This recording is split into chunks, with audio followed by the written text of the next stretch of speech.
శ్రీ గురుభ్యో నమః. వారం వర్జం మే 9, 2026 శనివారం. శ్రీ పరాభవ నామ సంవత్సరం వైశాఖ మాసం ఉత్తరాయణం వసంత ఋతువు కృష్ణపక్షం కృత్తికా కార్తె. సప్తమి మధ్యాహ్నం 1:59 వరకు.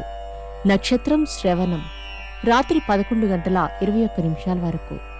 వర్జం రాత్రి 3:35 నుండి తెల్లవారి 5:17 వరకు.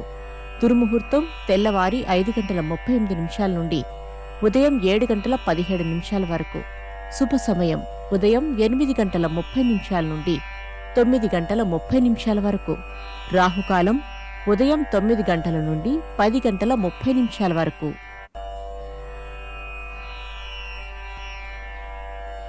ద్వాదశ రాశుల వారు ఈరోజు చేసుకోవాల్సిన పూజలు: శనికి తైలాభిషేకం చేసి నవగ్రహాల ప్రదక్షిణ చేసుకుని శివాలయ దర్శనం చేయండి. ద్వాదశ రాశులు. మేషరాశి. మీ వ్యక్తిగత విషయాలను బయటకు వెల్లడి చేసే వ్యక్తులతో జాగ్రత్తగా ఉండటం మంచిది. ఆరోగ్యం జాగ్రత్త. వృషభ రాశి. ఆలోచనలతో మీ మనసును ఆందోళనకు గురి చేయకండి. మిత్రుల నుండి ముఖ్య సమాచారం అందుకుంటారు. మిథున రాశి. పెద్దలతో సంభాషించినప్పుడు సంయమనం పాటించండి. విందు వినోదాలలో పాల్గొంటారు. వస్త్రలాభం. కర్కాటక రాశి.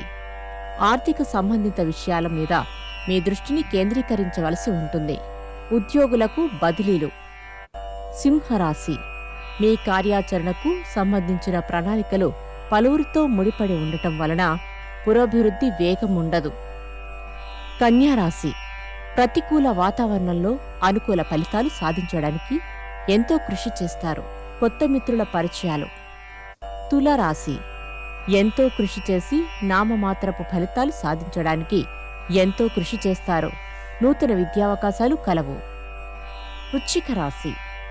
ఉద్యోగంలో కొందరు స్వార్థపరులు మీపై చేసే దుష్ప్రచారము వలన మానసిక ప్రశాంతతను కోల్పోతారు. ధనస్సు రాశి. వాహనముల మరమ్మతులకు గాను అధిక ధన వ్యయము సంభవము. భూ వివాదాలు పరిష్కార దశకు చేరుకుంటాయి. మకర రాశి. కోర్టు సంబంధమైన వ్యవహారములలో మధ్యవర్తుల సహాయ సహకారములను పొందుతారు. వాహన సౌలభ్యం. కుంభరాశి. వ్యక్తిగత విషయములలో సంయమనం పాటించండి. భవిష్యత్తులో సుఖపడాలంటే కష్టించక తప్పదని భావిస్తారు. మీనరాశి. చేపట్టిన పనులలో ఆటంకాలు తొలగి ఊపిరి పీల్చుకుంటారు. కుటుంబ సమస్యల నుండి బయటపడతారు. నమస్కారం.